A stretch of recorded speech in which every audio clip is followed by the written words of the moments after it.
Throw in this time.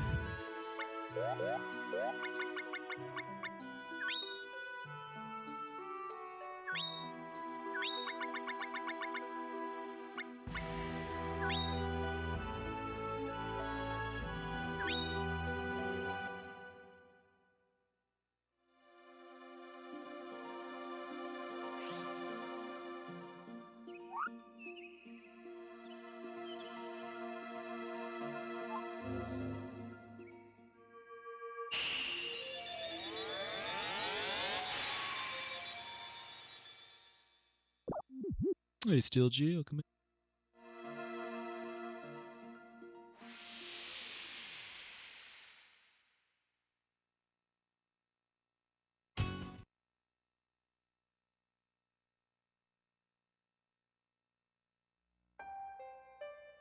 Yeah, I mean, I'd be lying if I really understood much of the intricacies of the land routing.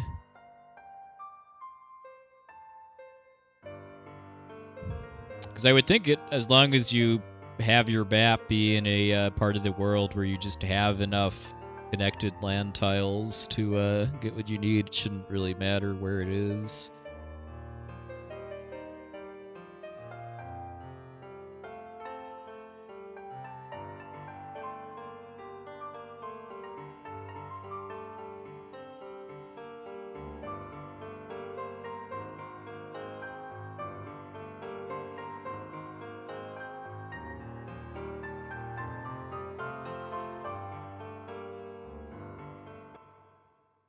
Hey, Fleric, thanks for the raid.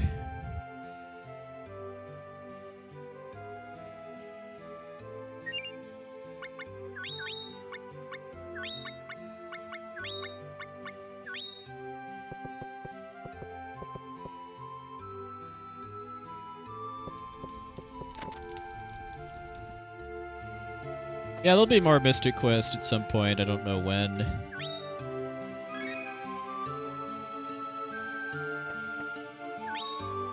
I'll be getting back to it eventually. Hey, Fleric, thanks for the shout out, and thanks for the raid, too.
first fight.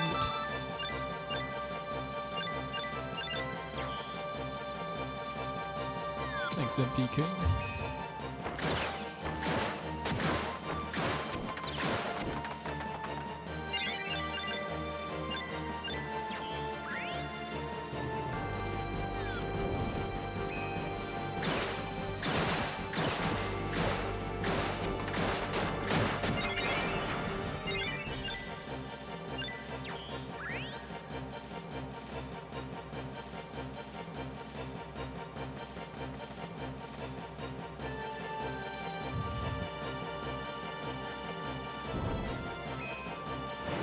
I've never even really given any thought to Nicolo's program.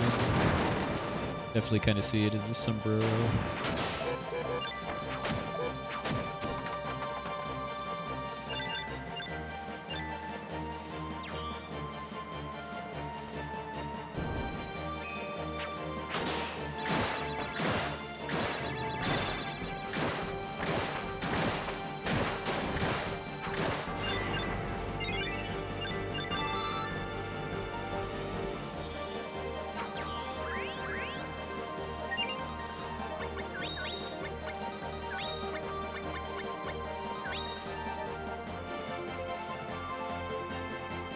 I believe he does. I mean, yet I think it's kind of a nice touch that the ally characters all have different weapon types. I mean, they're the same weapons that you can use, and Nicolo's gloves. I guess he must have gloves on his ears.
Had a practice run where I actually had 300 lucre at this point too, which I think very slightly speeds up this cutscene.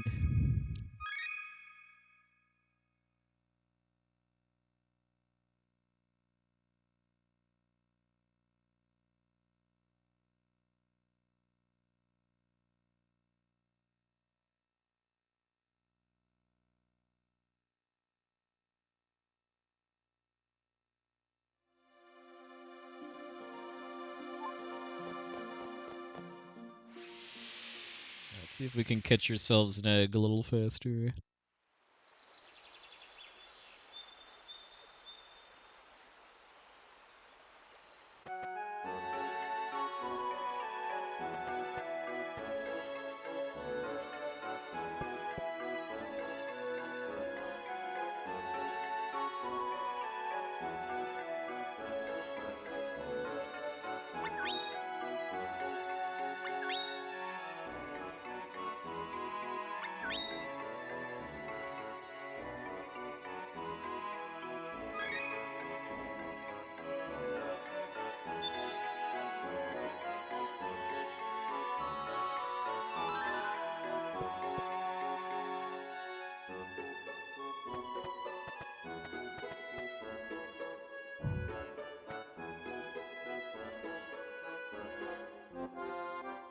Ah, burned by wiggle running there. Bonked into the corner, then slid into the loading trigger. I love the hat on that organ grinder NPC we just walked past, too. You get a really good look at it in the HD version, too, where he's got this kind of old-fashioned hat that's covered in musical notes.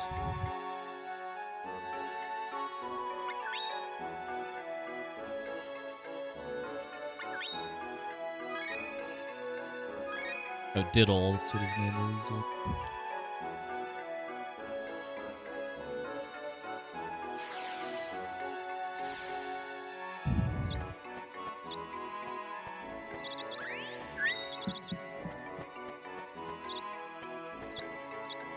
Nice, that was really fast compared to the last run.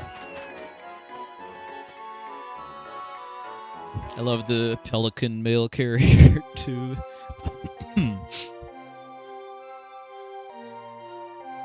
There's a whole line of side quests involving Diddle and whatever the monkey's name is. It takes kind of a dark turn at one point, though, with Diddle wanting to become a Shaddol, which is spirit of the underworld, basically.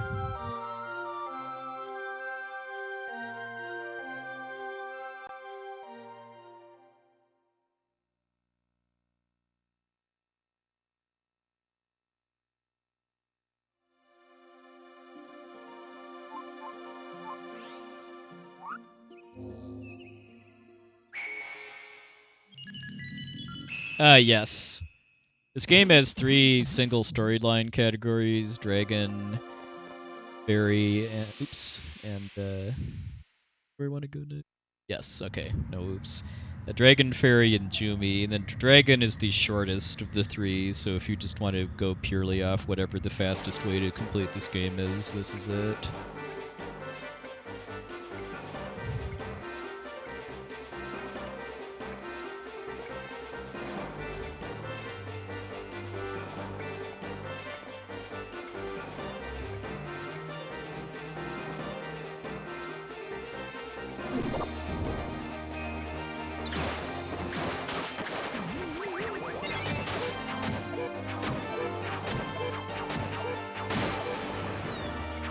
Watch some other runs and see what the good way to handle these mushrooms is, given how tanky they are. Hey, get cooked, welcome in.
Yeah, agreed. Once composers were able to work with CD quality music and sound effects.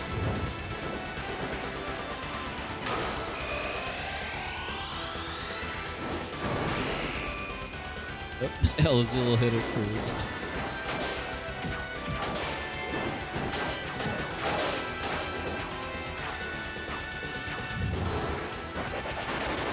That was the attack I didn't want to see. I'm least familiar with.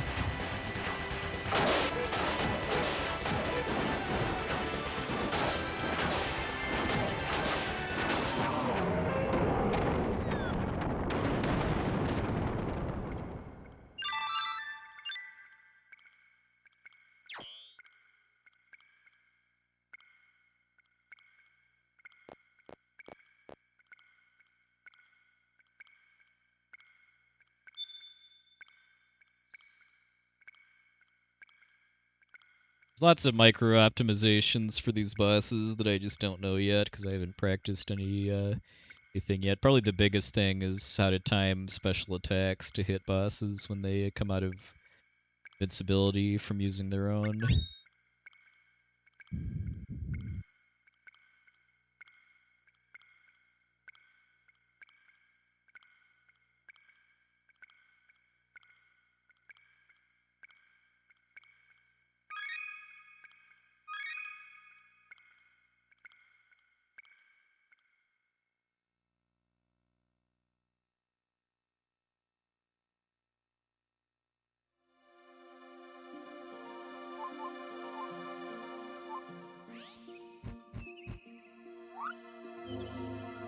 Yes, I do want to learn the Jumi route too.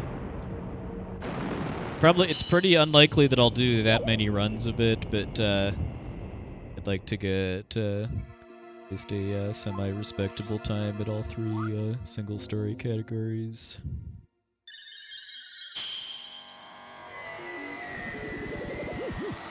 The remake is great. It's there's really nothing about it that's worse than the original. The main reason that I'm speedrunning the original PS1 version is just that it's a lot more convenient for me to stream it. I don't really have a good setup for streaming HD consoles right now. I like being able to use save states for practice too, which is a lot easier to do with a PS1 game than a newer game.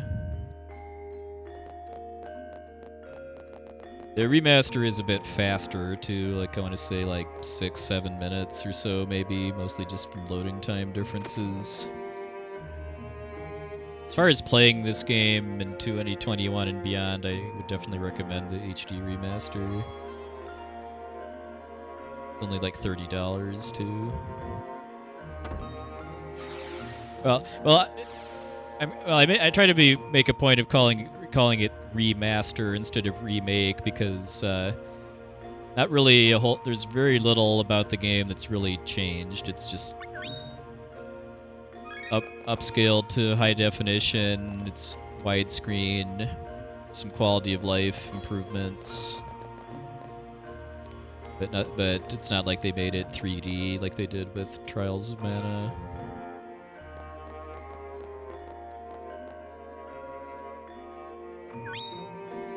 Oh, Zeal, thank you very much for the raid, good sir.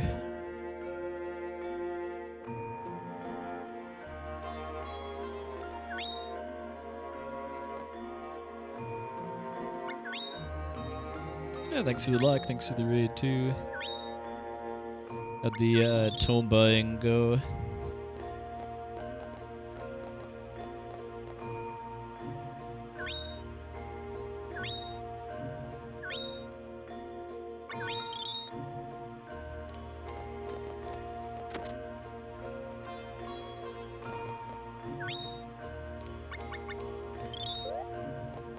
Yeah, I've never actually played that game, although I've seen speedruns of it and it looks pretty unique.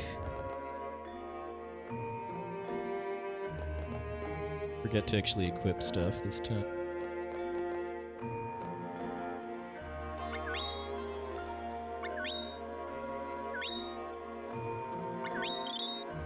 Welcome in everybody from Zeal's stream.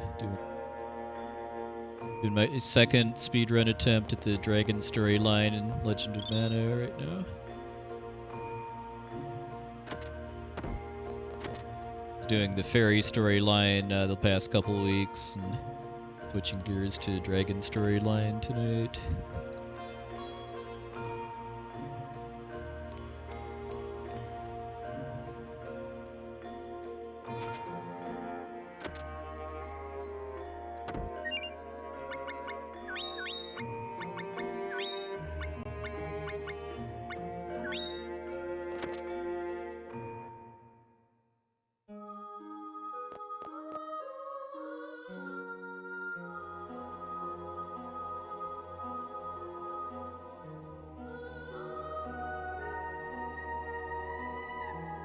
Yeah, AGDQ starts in about a month.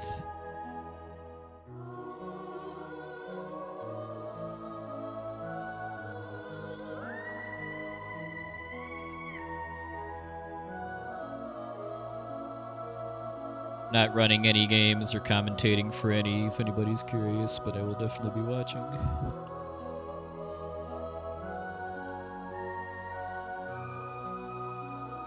Yeah, it's even better in the ferry route where we spend the money on gold weapons. You bought some shiny gold weapons with your lamp money.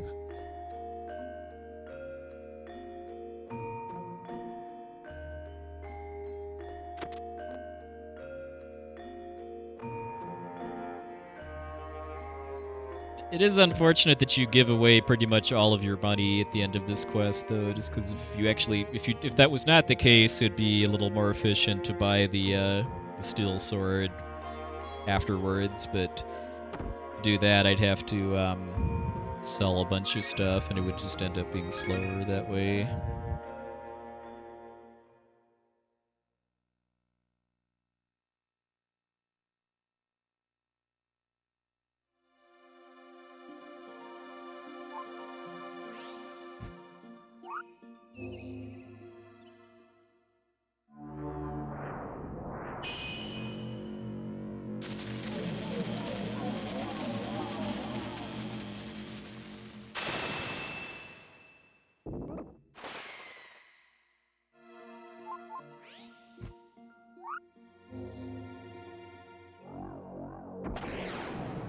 Pretty much everything we've done up until this point has just been to be able to start the Dragon storyline series of quests, but laying down some other artifacts too, just because in order to be able to finish the game, you have to place 18 artifacts on the overworld.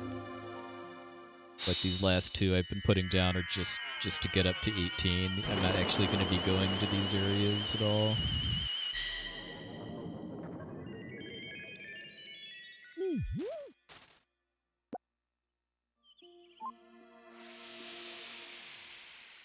What did happen to 2021?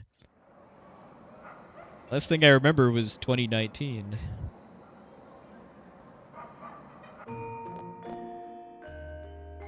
Popping back in here to pick up a pet goblin.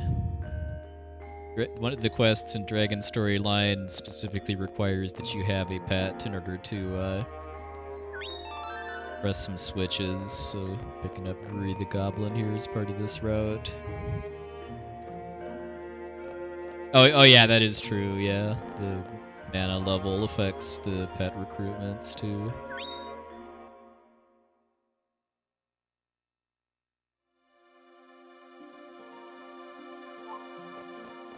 And we had to do the Monster Corral event in order to be able to get pets at all, even though we're not actually getting the Rabbite pet that you get from Monster Corral.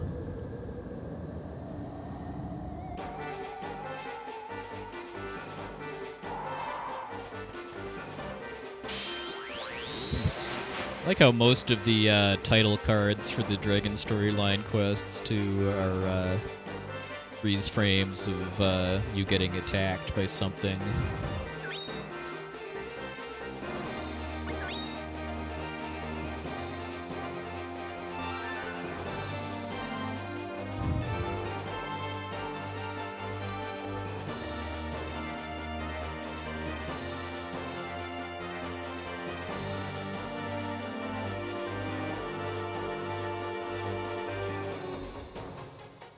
Hey, Queen Shanleen, welcome in.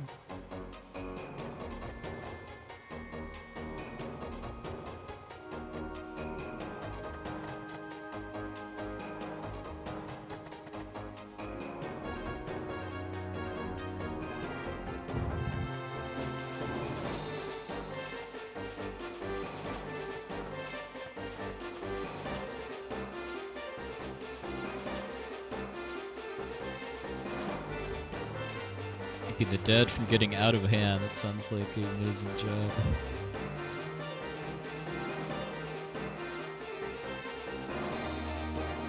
I always think Olbone's head looks like a clove of garlic.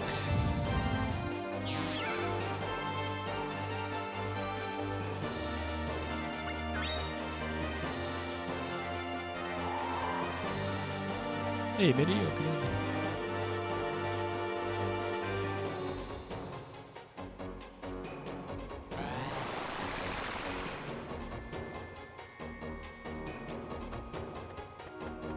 kind of a weird quest trigger, but I think it's just kind of a way to force you to have to interact with one of the 7 wisdoms.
Boss theme always reminds me of the Parasite boss theme.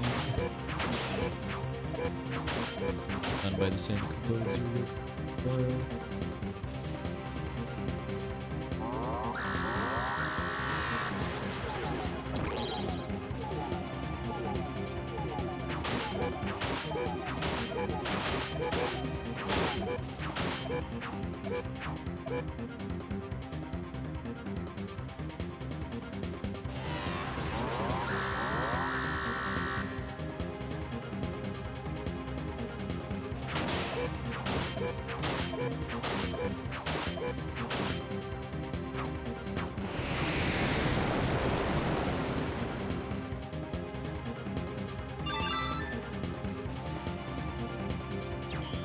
Alright, got 2 teleports off. I don't really have too much of a sense yet of what a fast or slow Hitodama fight is yet.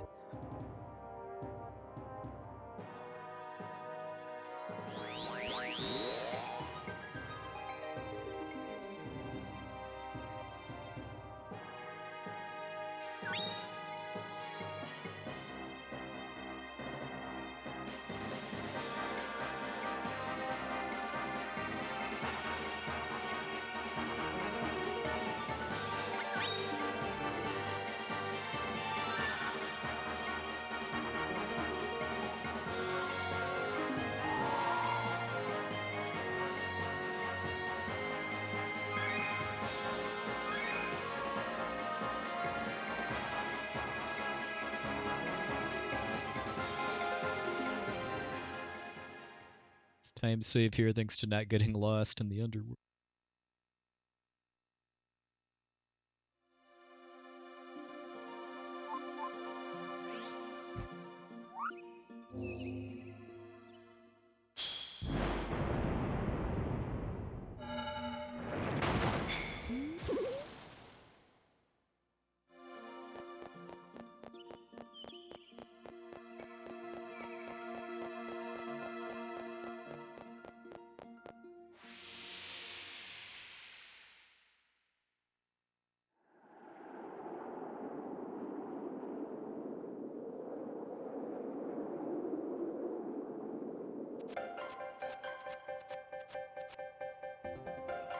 Yeah. Yeah, I like the way the lands just kind of pop out of the ground, like pop-up things in a storybook. This game does a really effective job at kind of creating this very kind of storybook, fairy tale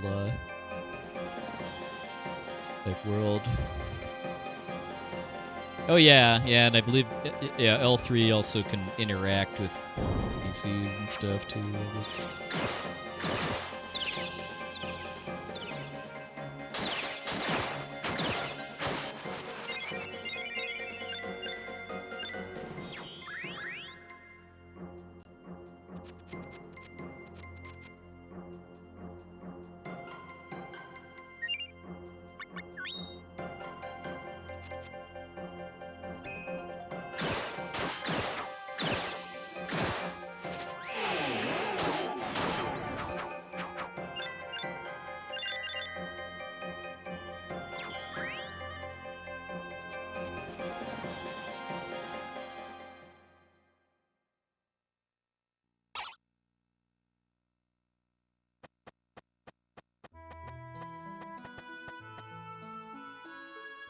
and go a little bit over.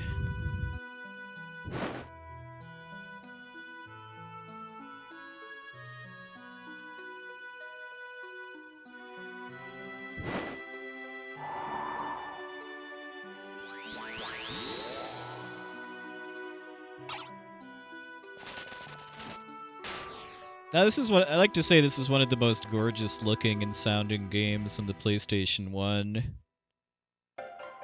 It's pretty different from most other Mana series RPGs, for both better and worse, but just as a work of art, I think this game is amazing.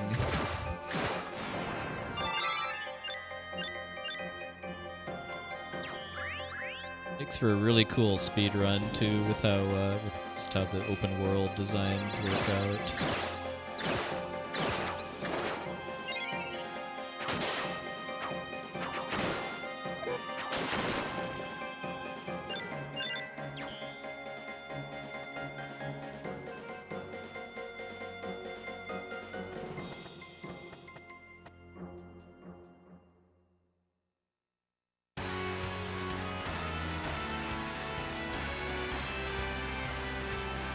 Yes, I'm moving in this kind of zigzag rhythm in order to speed up my movement a little bit.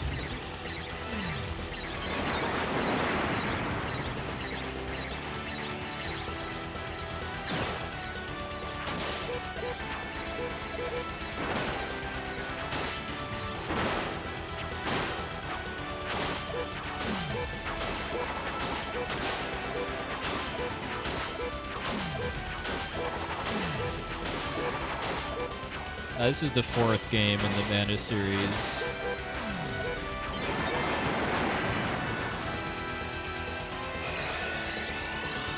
fight is not going particularly fast. It's whipping too much and letting it get special attacks off.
Wind colors kind of remind me a little bit of Plague Knight from Shovel Knight too, because of the beak masks.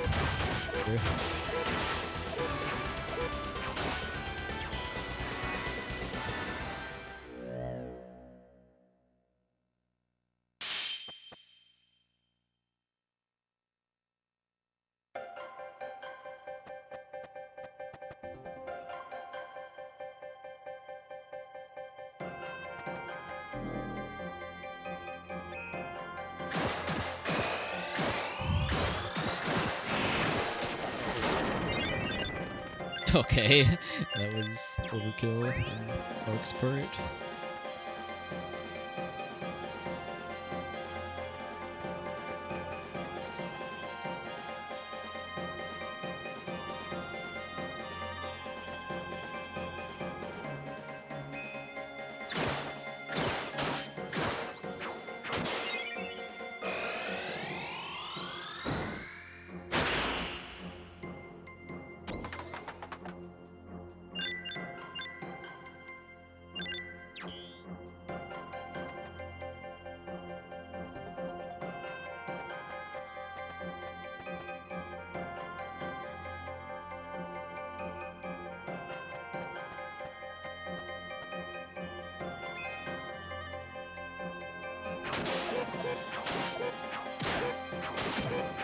Save mode.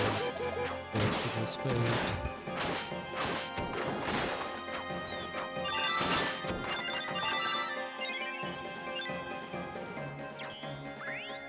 Yeah, Secret of Evermore is a cool little game. Forever and a day since I played it, but I remember enjoying it as a kid.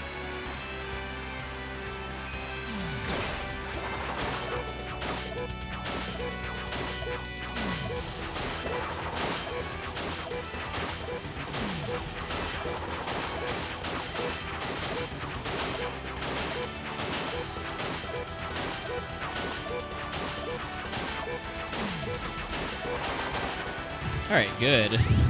Took 3 attempts, but finally got a good win color fight.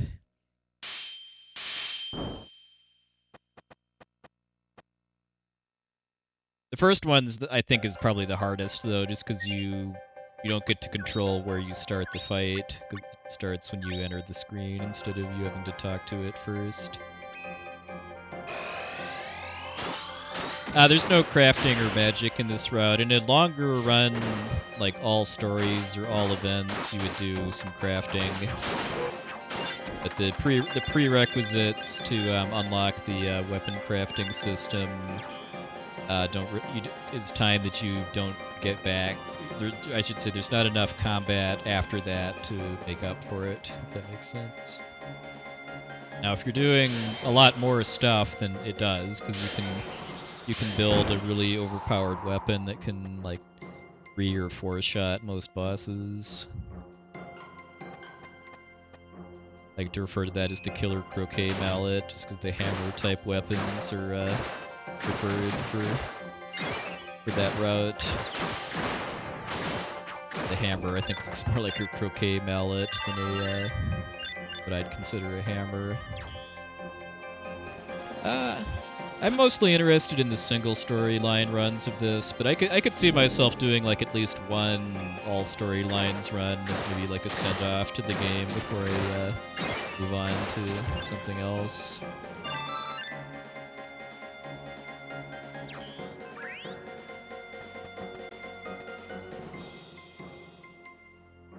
Main reason for that is just that the combat interests me a lot more in the single storyline runs.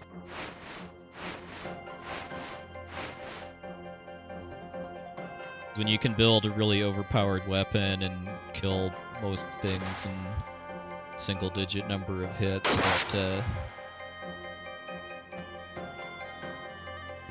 makes it a bit less challenging and involved. But the longer categories have really, really cool routing behind them.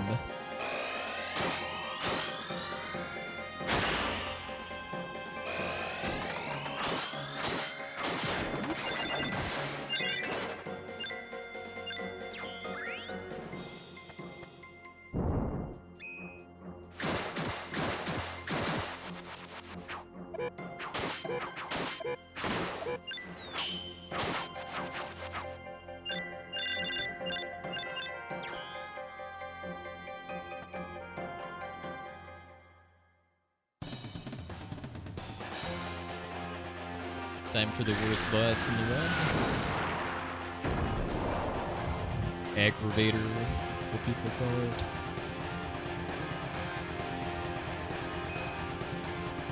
Right off the bat, going straight into iframes too.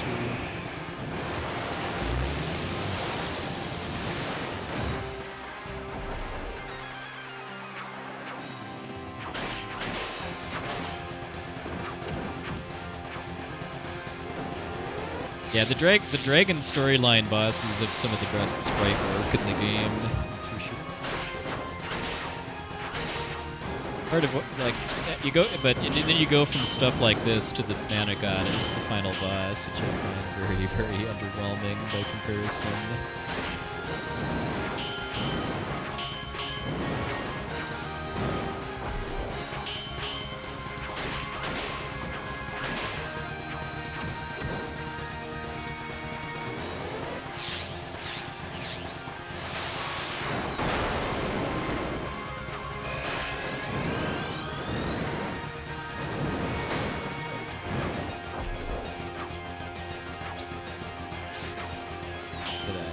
Okay, I guess not. Looked like I hit it.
Yikes. But that didn't hit me. That probably would have killed me.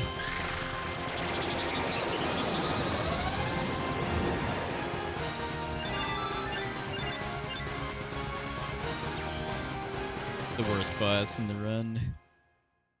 I had a practice fight where it did one special attack and otherwise just sat in the corner and let me wail away on it until it was dead, too. It was pretty ridiculous.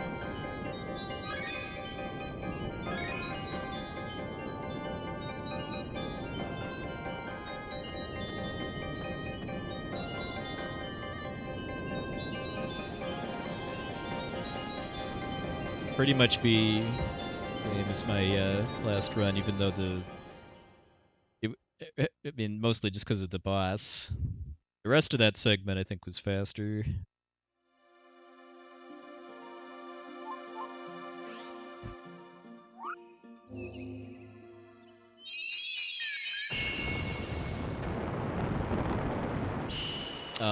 Plat run is something you're never going to see from me. The longest run of this game I'd consider is All Stories, which is about a 3.5 to 4 hour run.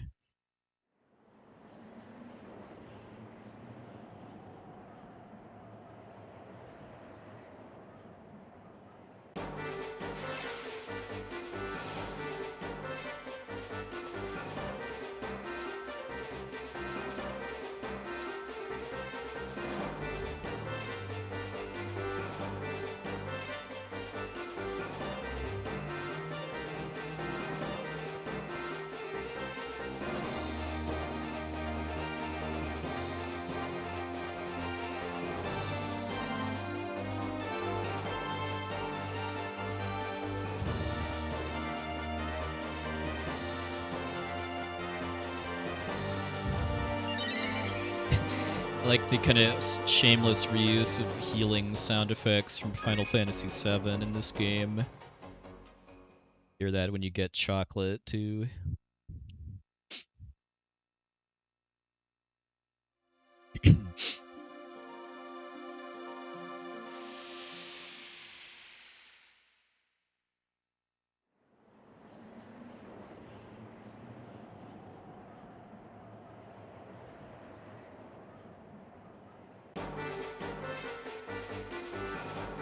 Oh yeah.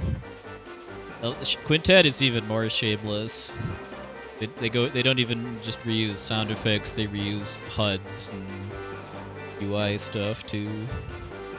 Like the final boss background in Soul Blazer becomes the menu screen background in Illusion of Gaia, and then like ActRaiser and Soul Blazer, and then Illusion of Gaia and ActRaiser 2 have the same like health bar and HUD and stuff. I have not played any Quintet games that are not on the Super Nintendo. The only one that I even know about that isn't on the Super Nintendo is the Grand Stream Saga.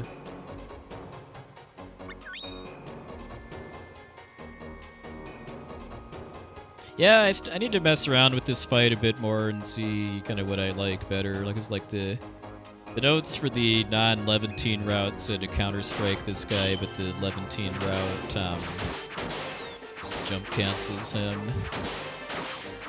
And you get a lot of just free hits when assuming he misses you with his rocket punch, because you can get like 2 jump cancels before it returns.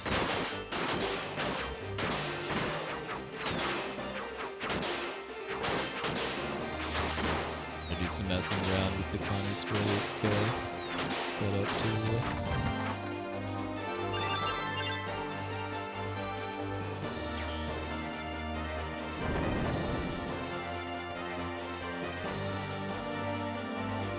Rightus. That sounds interesting. Was that released in English, or is that a Japanese-only game? Never heard of it before. Ah, okay, that'd be why then.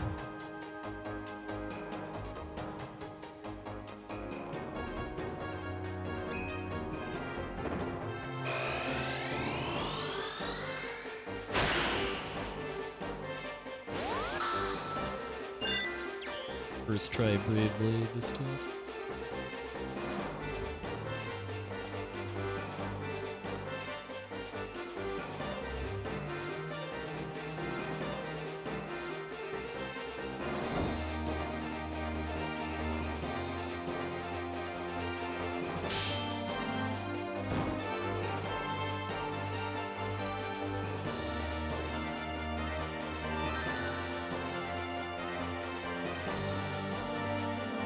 Interesting lag spike there when I was getting Guri back. This quest, by the way, the Ghost of Nemesis, is why we need the pet. There's 3 switches you have to press. And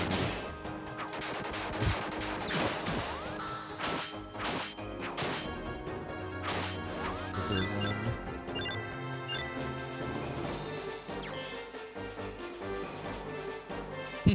Yep, it's your ghost. Hey, Linux Mint, welcome in.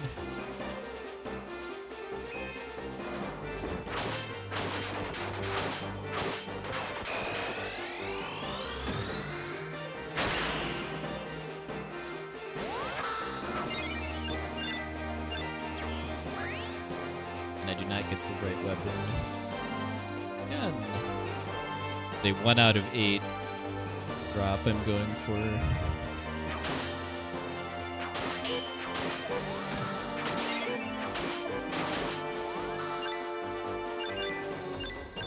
It.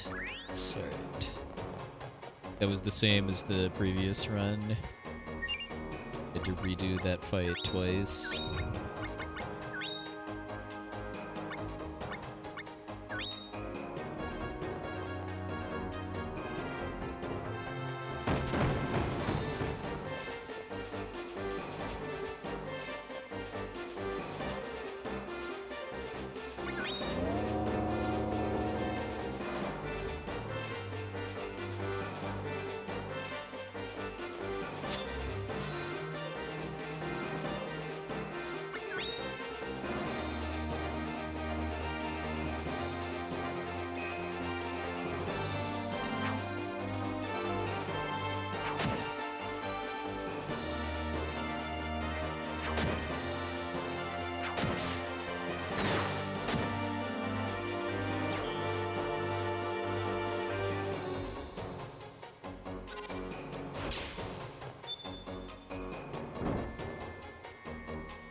Oh, nice, Linux Mint. Hope you're enjoying it.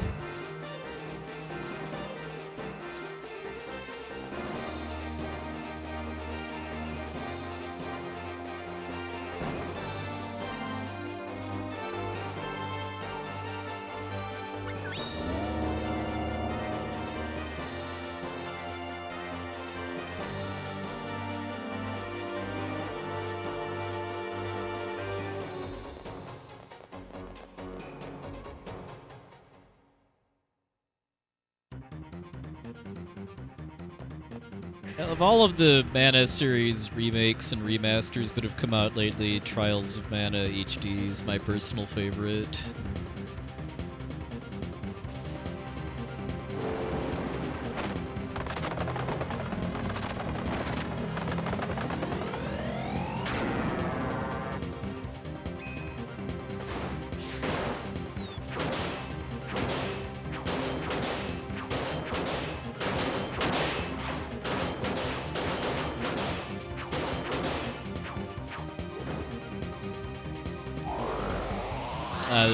If you mean Trials of Mana, the remake, that's really the only one that's kind of more of a remake than a remaster.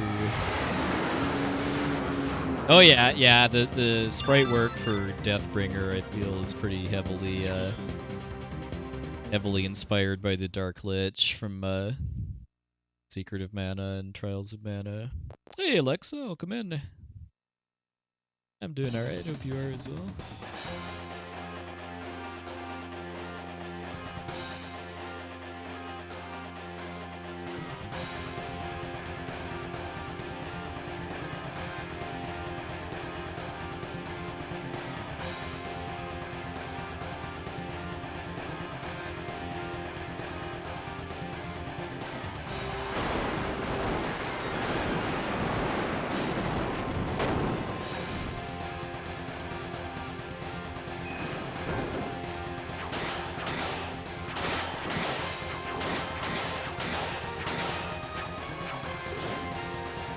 I did. Hope you did as well.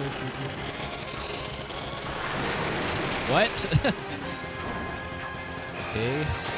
That's news to me that it can move while getting ready for its breath attack.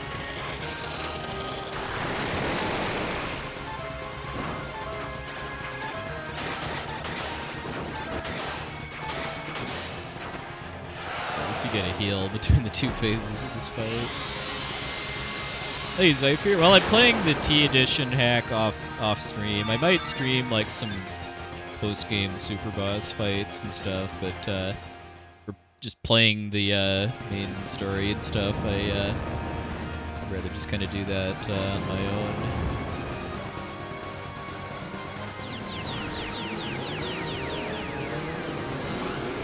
Yeah, this is like maybe the 6th or 7th time I've done this fight, and the first time I've ever seen it actually move while doing the breath attack.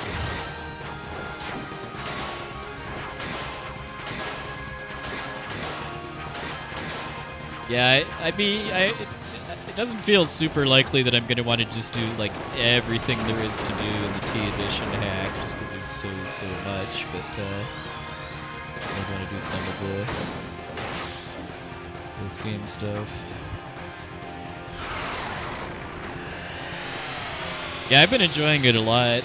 It really feels to me like if Final Fantasy VI had a final mix, like a lot of the Kingdom Hearts games have had, where there's a bunch of content added, some like rebalancing and refinements and stuff, but nothing's like so massively changed that it feels like a different game.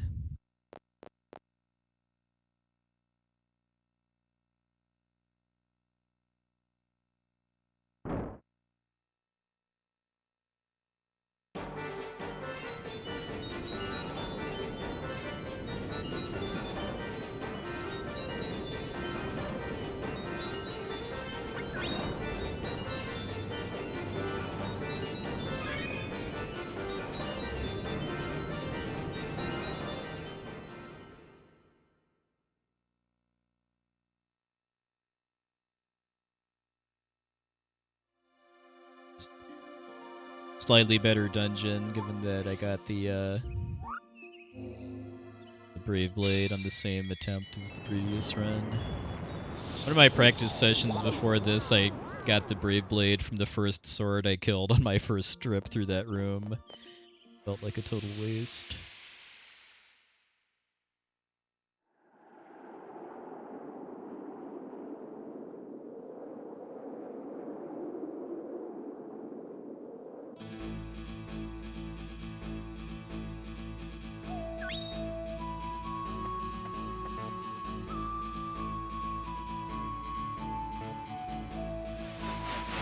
the only Dragon storyline quest title card that doesn't involve getting attacked by somebody.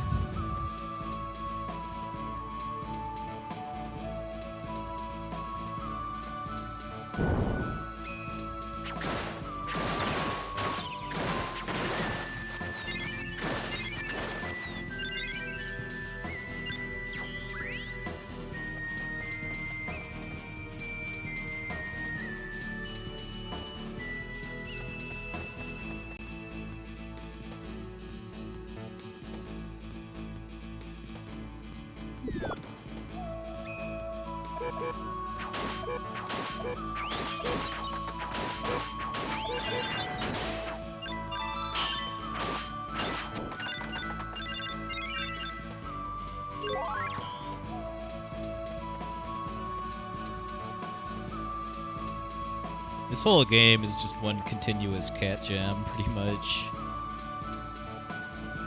Soundtrack.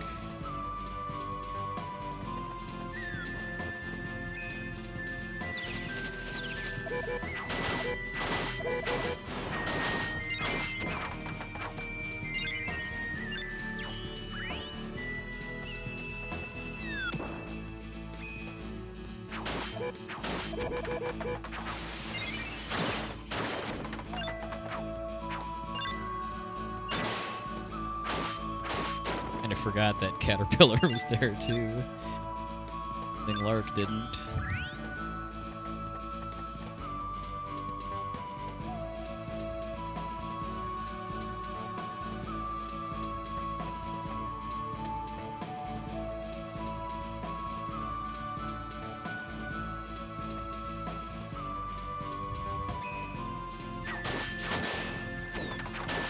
These snacks are a little less trolly than the ones in the fairy storyline.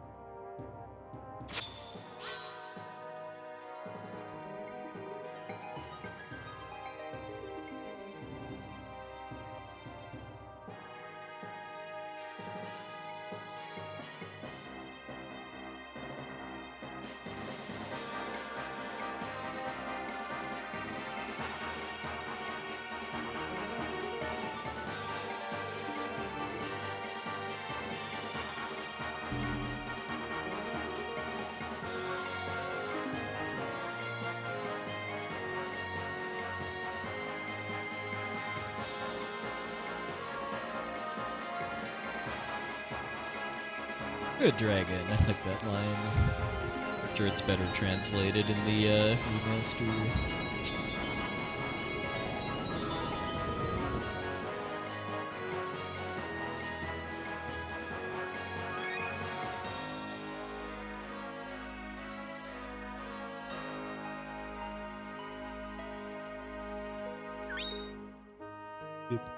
I heard somebody talking about a run of this game in that marathon recently, so I would guess it has.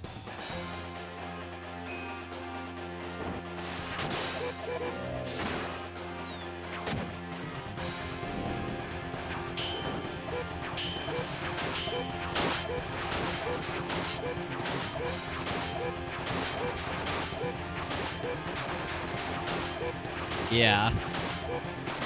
I mean, the premise of this storyline is fighting dragons, so darn it, we're gonna fight some dragons, even if it doesn't really make a lot of sense to fight this one.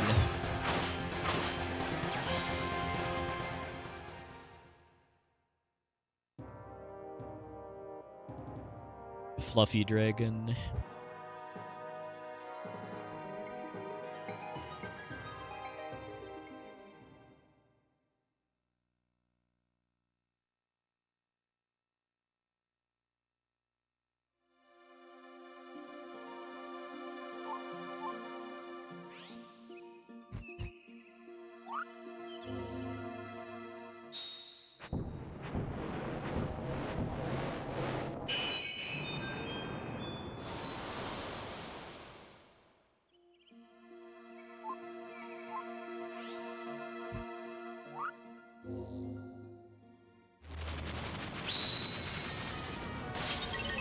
Save a lot of time here if I don't get lost in the castle, which said than done at this point.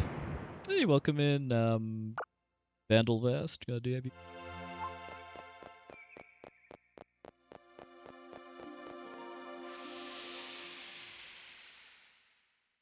The underworld while I'm scrolling the camera up to place the broken dollar.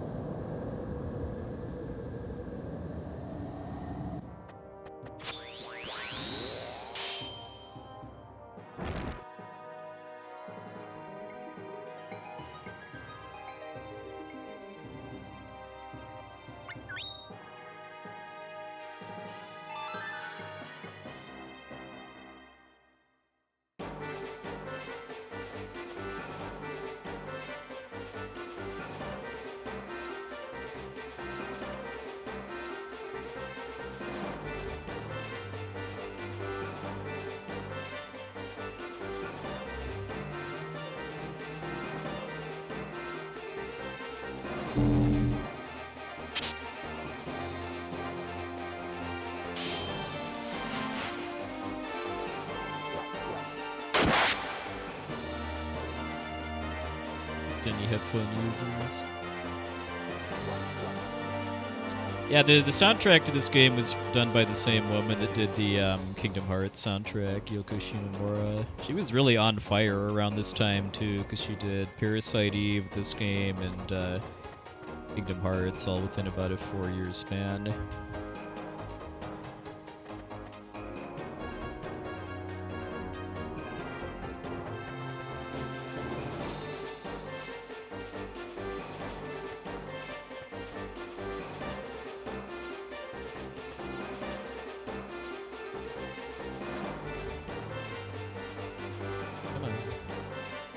Around the corner.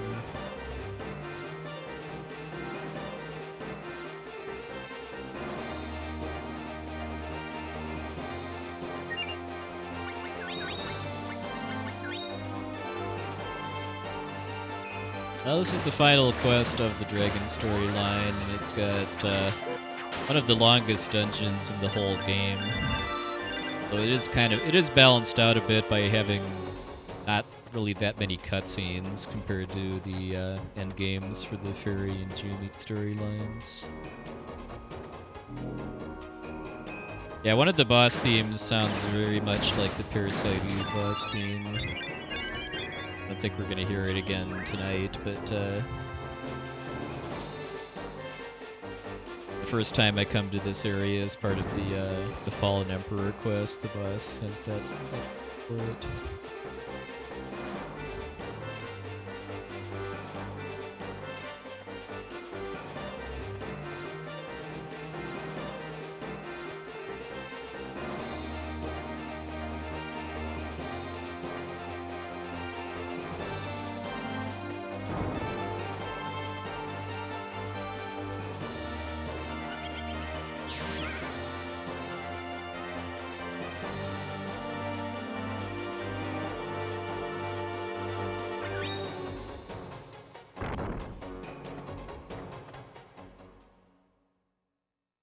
Yeah, Vandal Vest, if this looks fun, I'd recommend picking up the HD remaster that's on PC and modern consoles. I'm playing the original PS1 version, mostly just because it's a lot more convenient for me to stream retro games than HD games.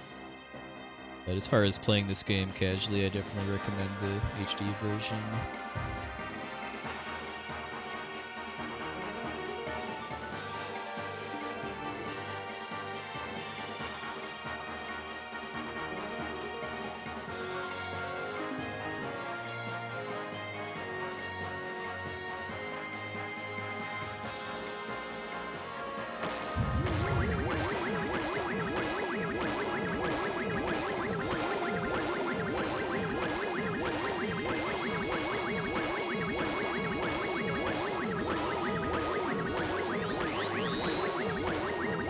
PSA not to make deals with the devil, by the way.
Well, makes me think about what other options they could have used for boss sprites if they didn't want to make a unique sprite for Lark's monster form. Although I guess Boreal Hound maybe could have been a better option if they wanted to have a wolf-themed monster form for Lark.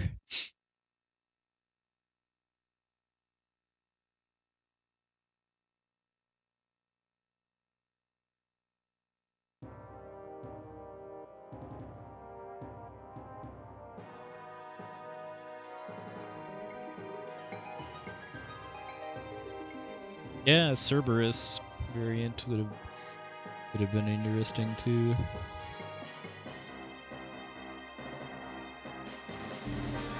Oh, thanks for the host the next week.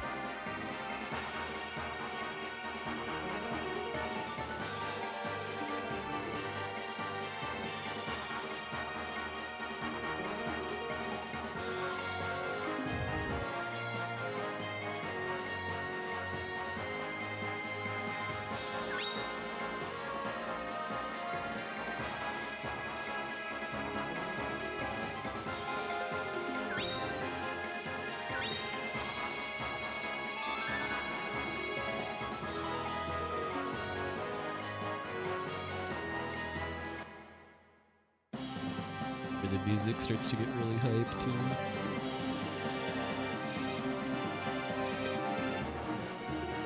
Big fan of how the three major storylines all have their own kind of musical theme for them. It's used both for cutscenes and then the final dungeon and then the post-final boss cutscenes.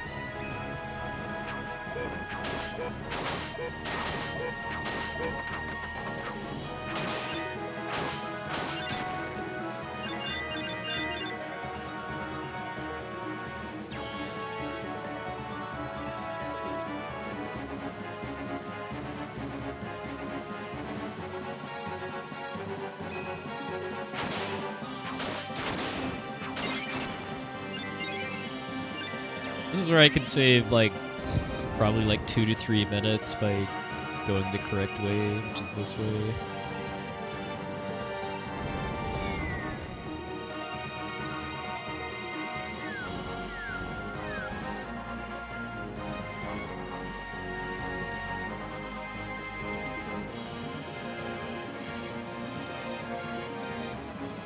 AG Gaming, sir.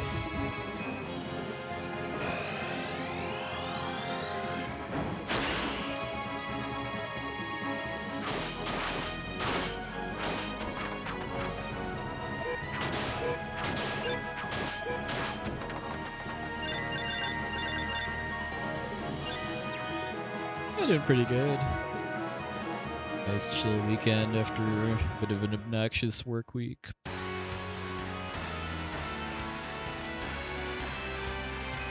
Some dragon hunting.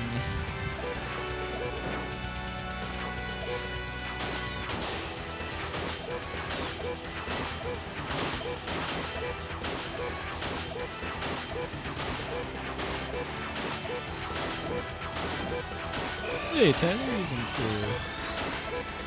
if you were doing well this fine Sunday.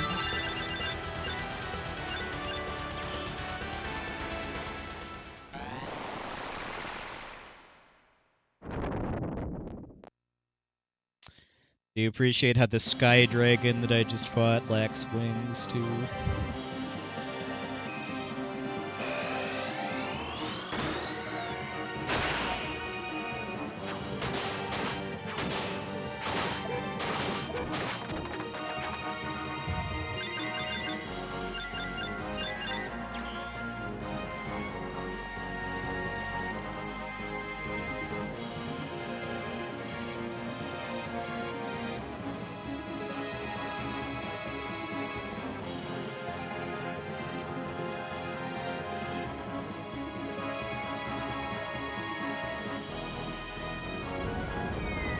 have to fight 3 mini bosses in order to be able to get to the end of this place.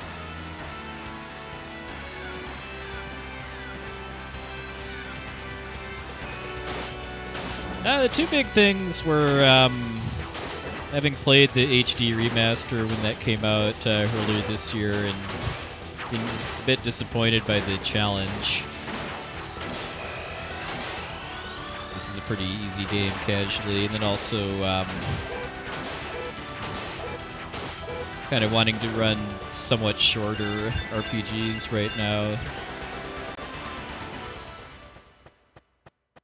I like the idea of picking this up as a speed run, both to challenge myself a bit more with it and kind of force myself to learn more about the combat system. Also get a nice like 2-ish hour run out of it too, and excuses to listen to more awesome Yoko Shimomura video game soundtracks too.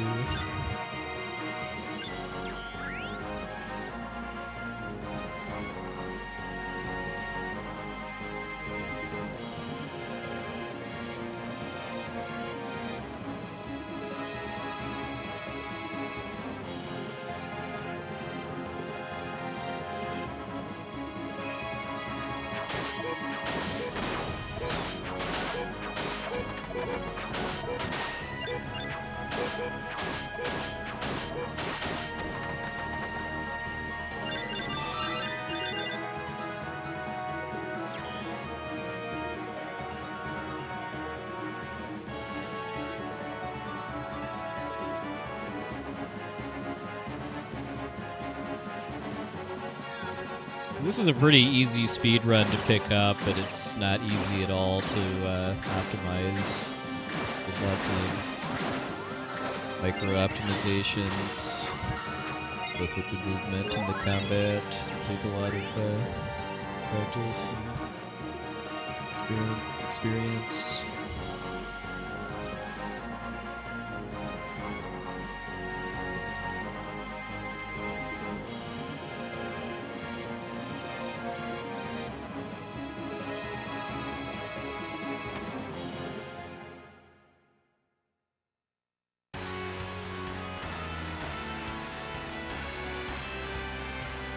To fight the fireplace boss from Trials of Mana, only in Centaur form.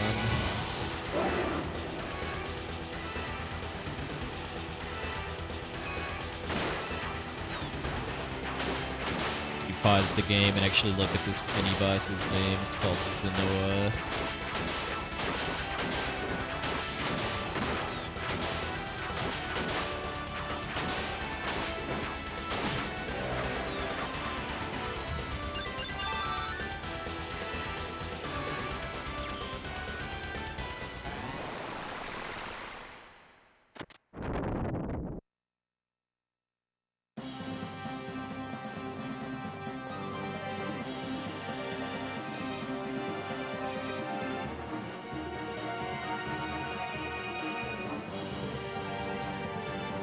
Killed enough mini bosses, we can walk across those trapdoors without them dumping us.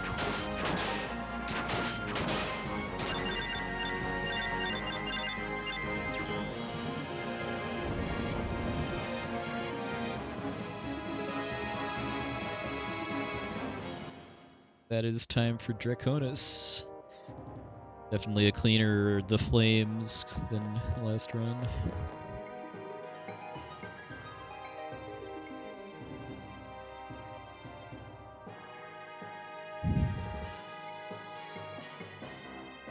Like Sierra's pointing animation during these cutscenes too. He points at you, you know you're in trouble. Yeah, oh yeah. The utilitarian simplicity of my stream layout is something I take a lot of pride in, actually.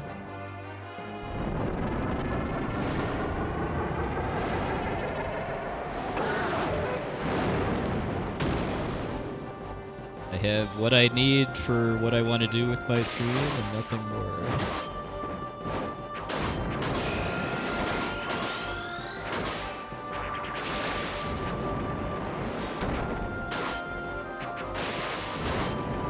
I'm of my really early streams, I did have a different chair, though.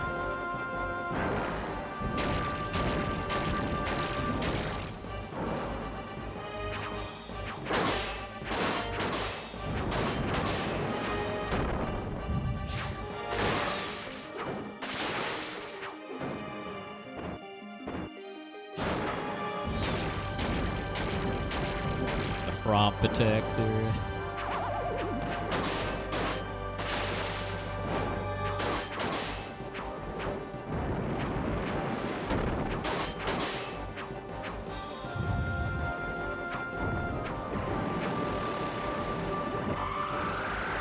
Okay. Guess we're seeing his desperation attack. Hurt considerably less than I was expecting it to, though. Yeah, the dragon storyline, I think, features some of the best sprite work in the game as far as the dragons.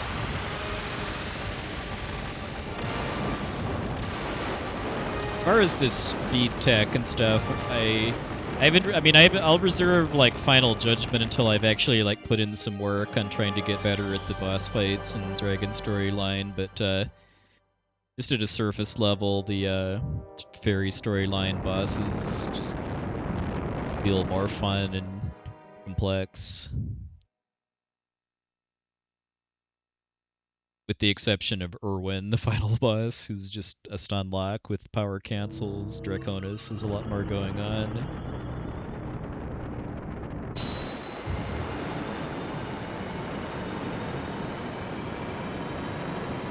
Alright, so this should be a nice, like, multiple minute gold split here, thanks to this being my second run of this category. As I like to say, one of the points of speedrunning RPGs is the second run, where you PB by a very large amount just by virtue of getting lost less or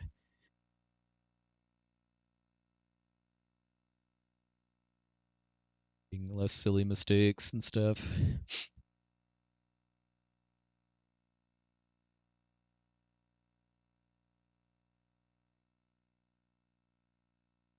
I wonder if these these like random text boxes that you actually have to advance manually are a bug or something, because the practice runs I did the past week were on the HD version, and I could have sworn there's no manual text at all in this part of the HD version. If there is, it's only like 1 instead of 3.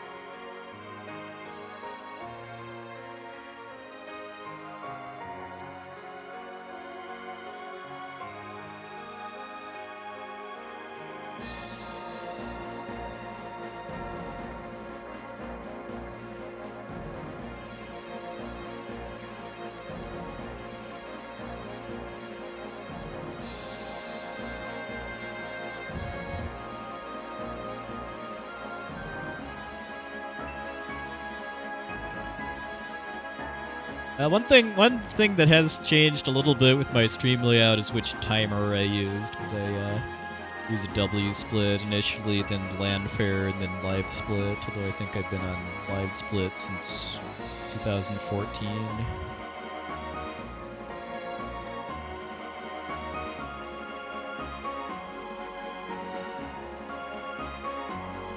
Yeah, given that we just kind of barged into their mountain and then slaughtered everybody, all the wind callers and aggravator. Yeah, the wind callers remind me a lot of Plague Knight from Shovel Knight as far as their beak masks.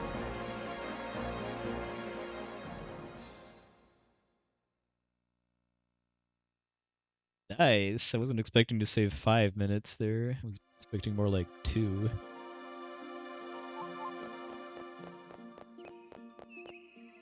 Hey, Crimson Jail, come in.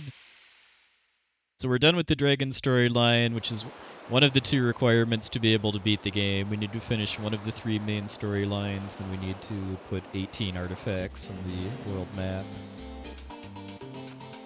Just doing this quest to get 2 more artifacts.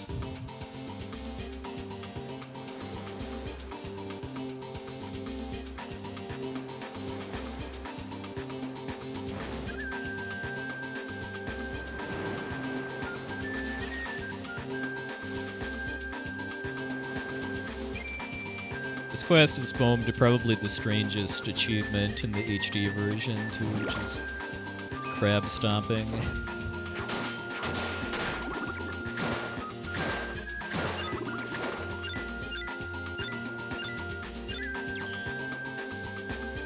Ah, yes. I haven't played the 3DS remake, but I did play the DS version of Radiant Historia and enjoyed it a lot.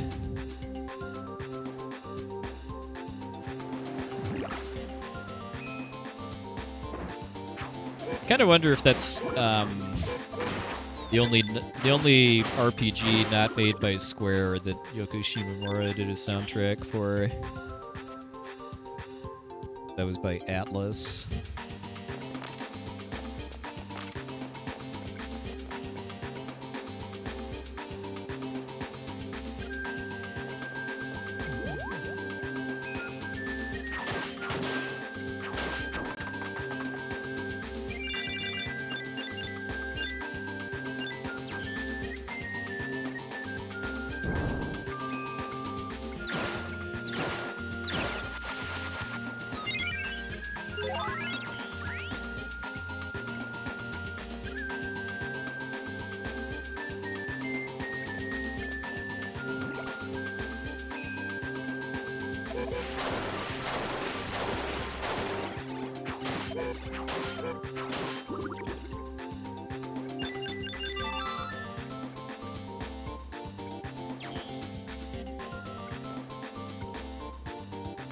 The music for this area reminds me a lot of the beach theme from Mario and Luigi Superstar Saga.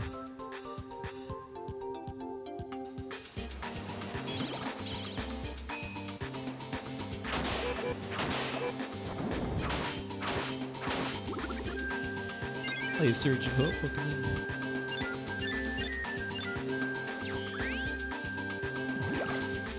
Really need to look at notes for this, because this is a very, very linear.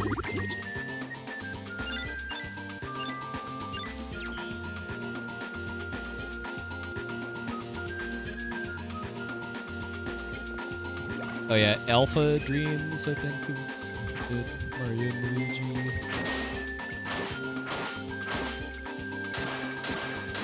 No, your character's gender doesn't matter for the speedrun.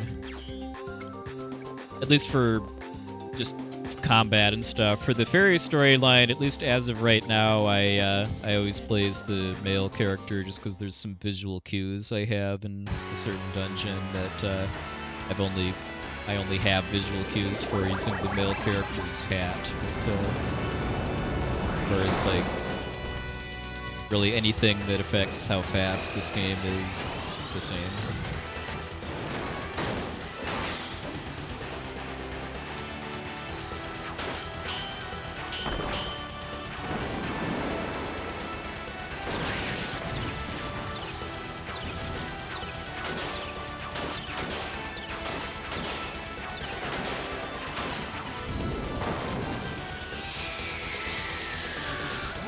Yeah, for a dragon storyline, you have to have a pet for the Ghost of Nemesis, which is a Dragon Quest. Not to be confused with Dragon Quest, the series.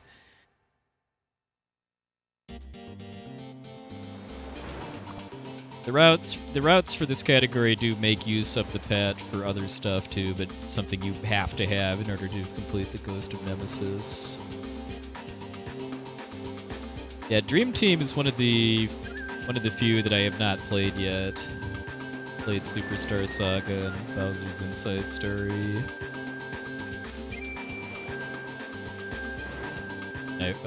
The originals, I haven't played the remakes of either yet, even though I have them. Oh yeah, his Partners in Time, I guess, is the other one.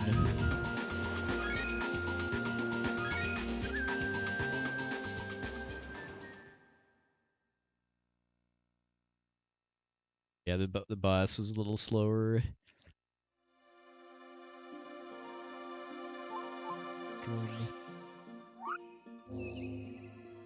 About 40 hours, yeah, that's really long for a handheld RPG.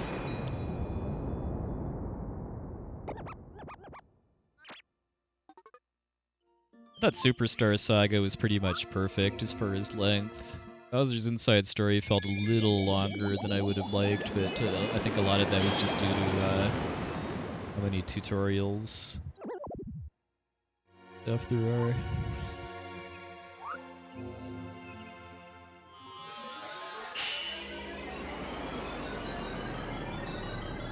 No, I've never played any Digimon or Pokemon games.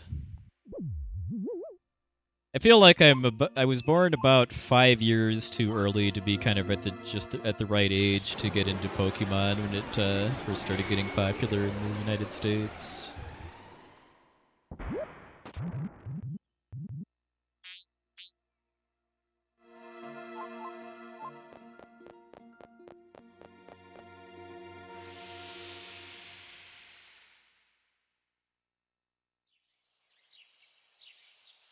Might be able to get a sub 140 actually at this pace.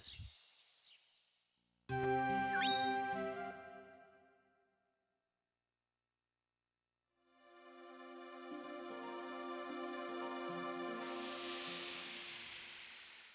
don't really remember being offended by the final dungeon of Bowser's Inside Story, but yeah, the mini games and then the all the unskippable tutorials for the mini games I thought dragged on a bit.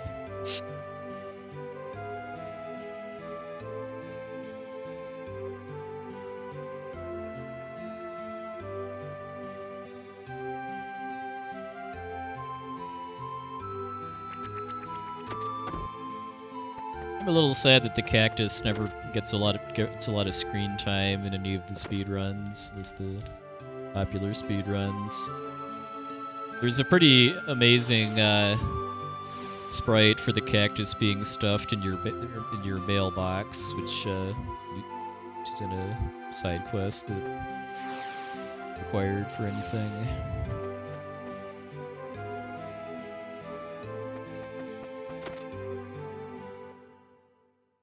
Yeah, I've heard the newest Pokemon game is very, very glitchy. Well, glitchy as far as being able to beat it fast. I don't know if that means it's glitchy as far as like crashing or stuff that casual players would care about.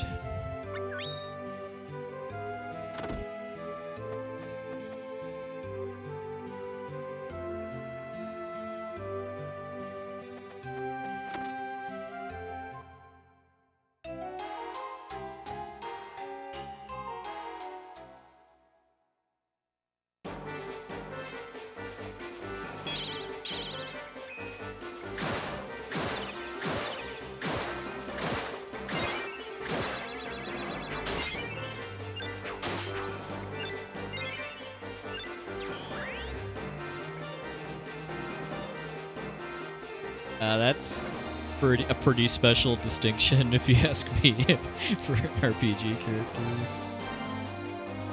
character. Though it wouldn't surprise me if that's a way to die in like a Sierra adventure game.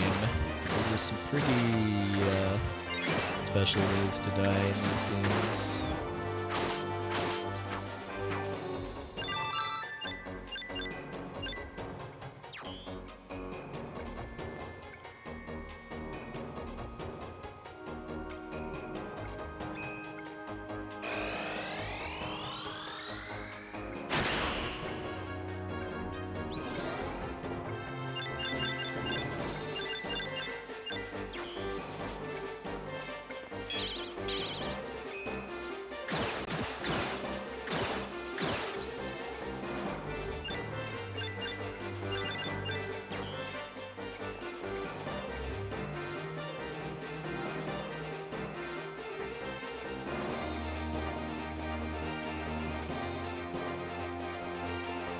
Goblin with these comically slow approaches to get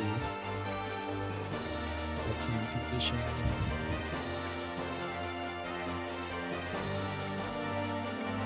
What's the hardest game I've ran?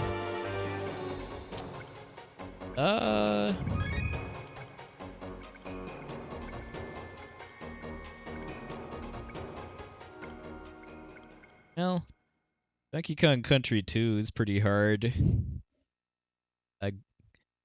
Chrono Trigger any percent is pretty hard too. Between some of the event skips and then the RNG manipulation.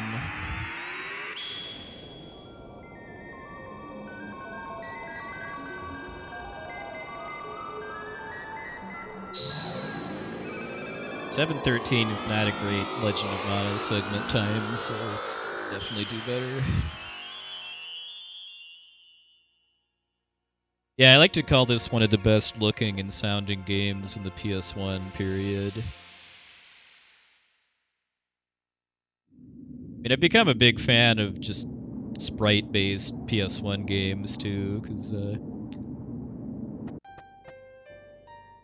think those generally have aged massively better than early 3D games.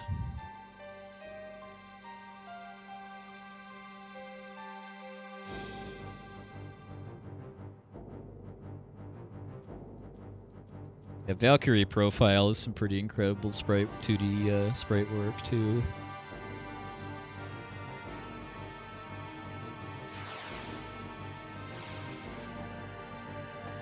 Yeah, Chrono Trigger, no LSS or no Lavos shell skips, definitely a challenging run.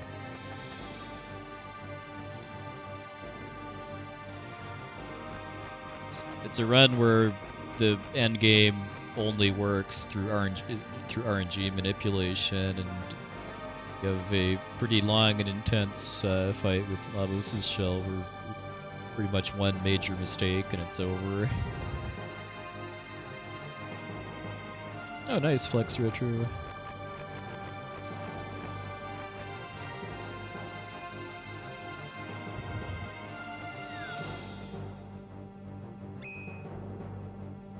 Counter-Strike.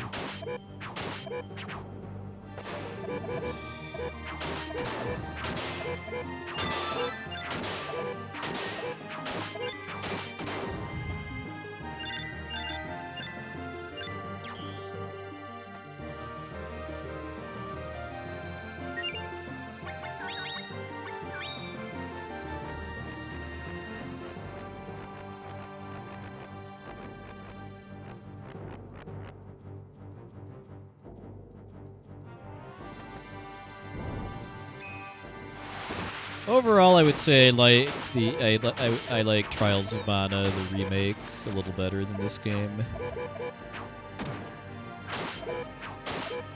Casual game, at least.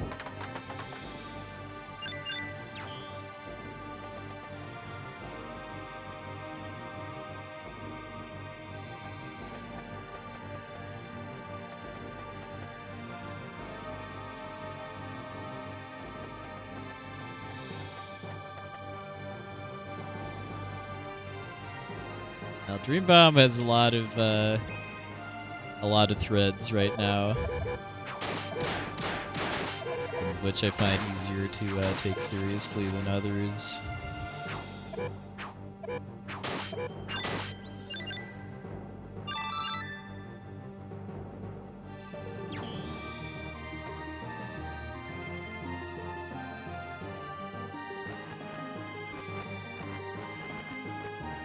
Yeah, that's definitely fair. I mean, pretty much everything about Trials of Mana Remake just felt like kind of what the developers wanted to do on the SNES version, but were held back by just hardware limitations. I can't help but feel like the original SD3 would have been just a much more polished game if it had been released on the PS1 instead of on the SNES. Oh, this is not going to get Counter-Strike.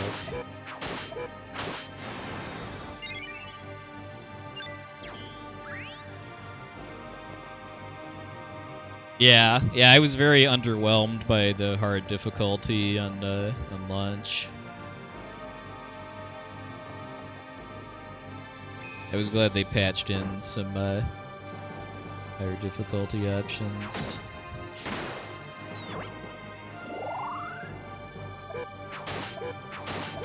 I didn't really mind that they were New Game Plus exclusive too.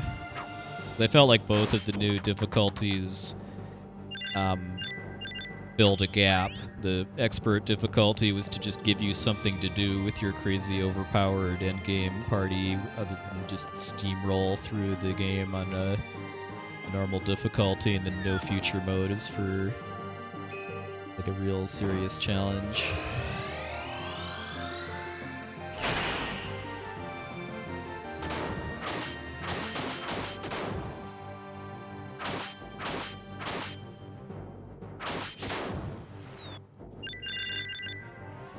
Fight went better than last time. Still need to pray. That fight's a joke in the fairy storyline route because you've got a better weapon, but it's a little more involved here.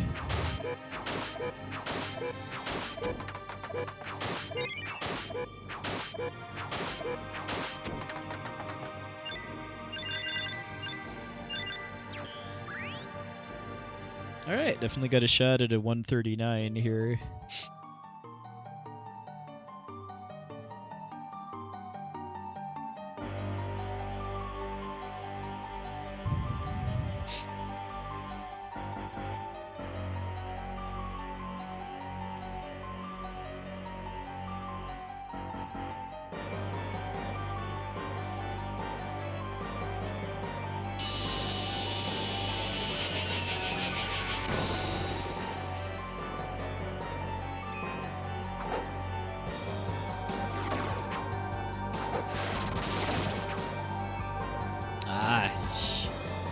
That's it.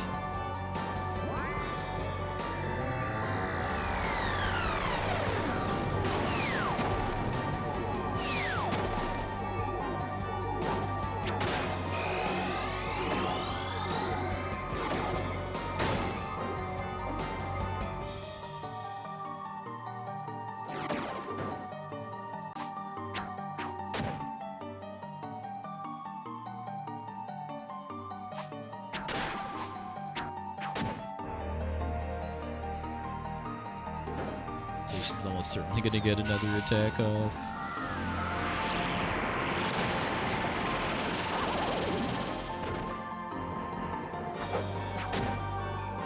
Yeah, I'm learning that the hard way.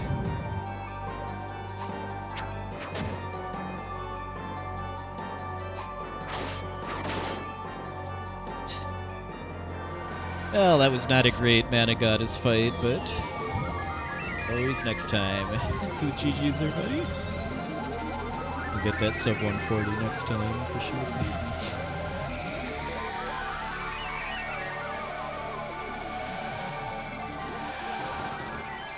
Yeah, getting the Mana Goddess to actually stay aggroed against you instead of against your pet, I know is gonna take practice too.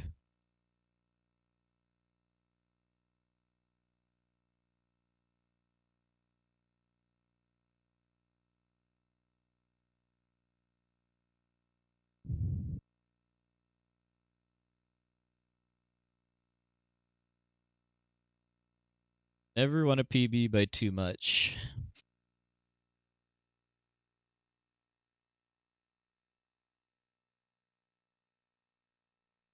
I've got a lot of homework before next session, both doing some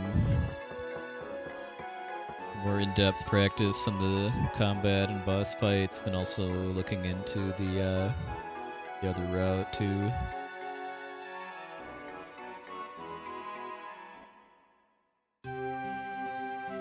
Thinking about doing the old school axe grind with the Tomato Man route.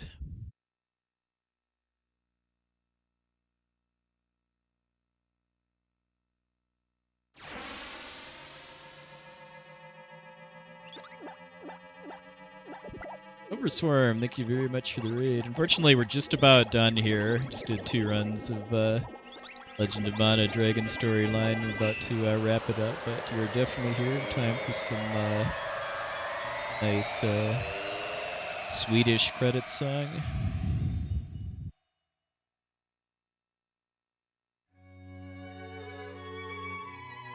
So let's see.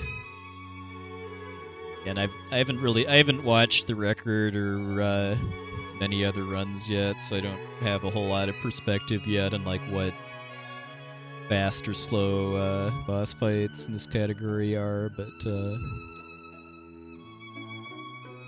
I am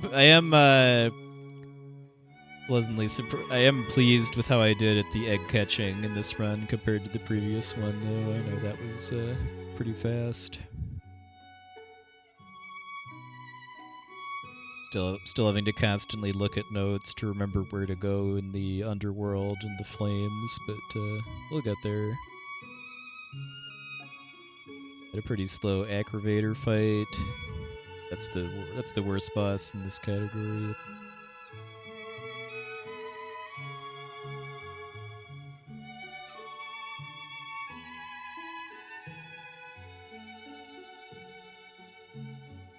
Need some work on learning the right setups for counter strikes with the sword instead of the hammer for the mana goddess too. 3 berserkers and a thief. Ouch. Did you kill your berserkers and just let your thief do it? Don't think you can actually beat Go-Go in FF5. You actually attack him.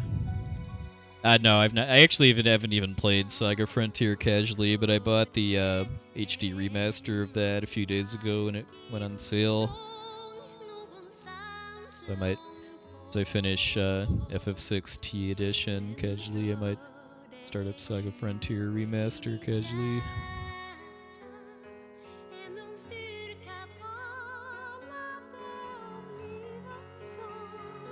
Yeah, I barely even remember what happens if you actually fight back against Go-Go, but I know it's not pleasant. Oh, yeah, that's right. He just spams Meteor until you're dead, right?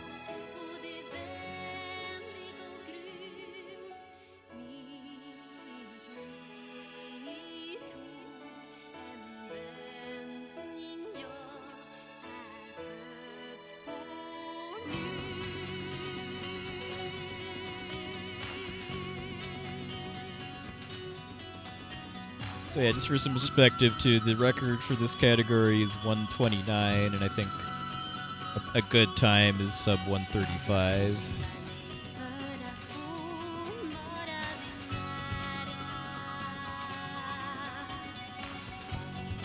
Let's see how close to 135 I can get.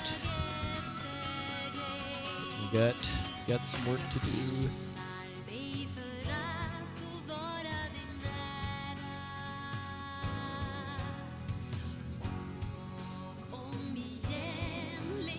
After that, probably do some Jumi story runs. Just because I can, and then probably go back to Fairy storyline a bit. I didn't actually finish any Fairy storyline runs that were not PBs, so that I think says something about loving for a bit of potential there. Yeah. I don't know how Lemur is able to move in this game like he does so consistently. It's a treat to watch.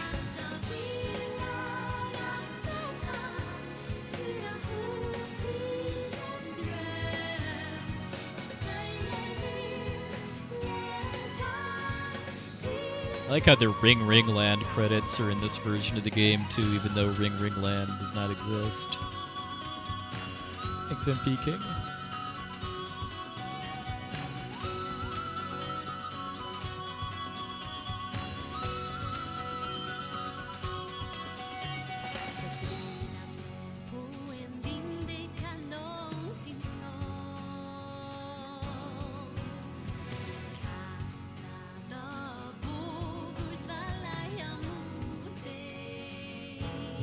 No, yeah, I mean, all about having fun in the end, that's for sure.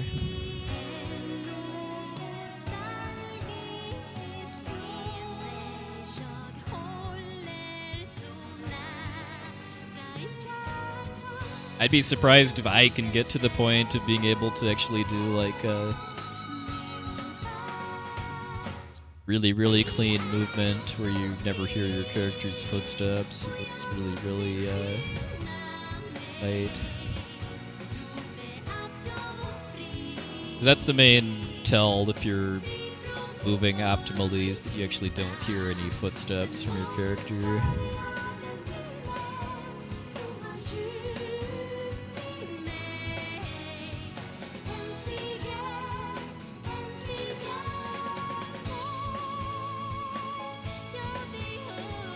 I don't remember Gilbert getting petrified, but I guess we'll see when we get to the Jumi storyline, which I'm assuming is where that event, that cutscene we just saw was from. The Geo Jumi storyline central.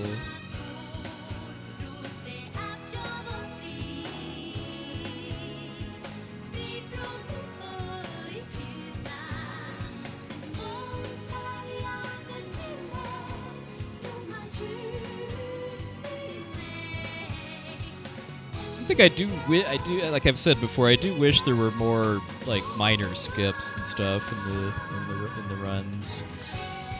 That's like when in Chrono Trigger, I feel like that's one of the kind of most rewarding feelings for getting good at the movement, is just being able to skip like fight triggers and stuff that have like really precise setups.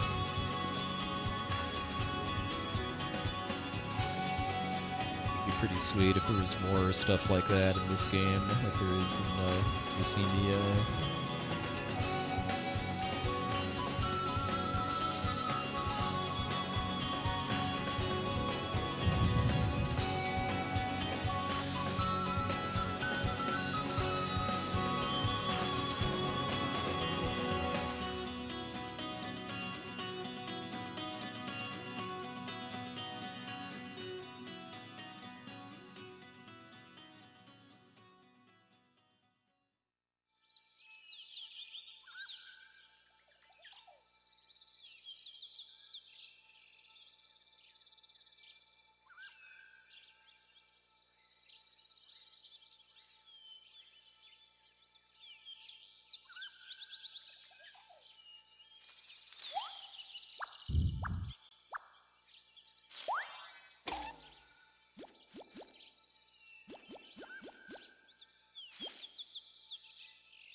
Yeah, well, it might start next week. I'm gonna look into it some more.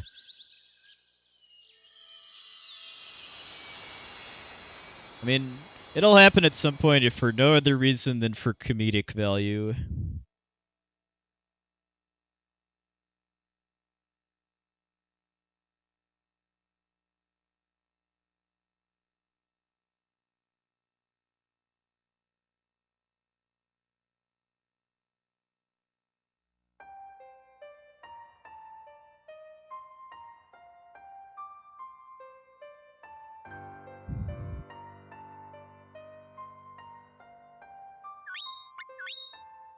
Probably be 150 in game time.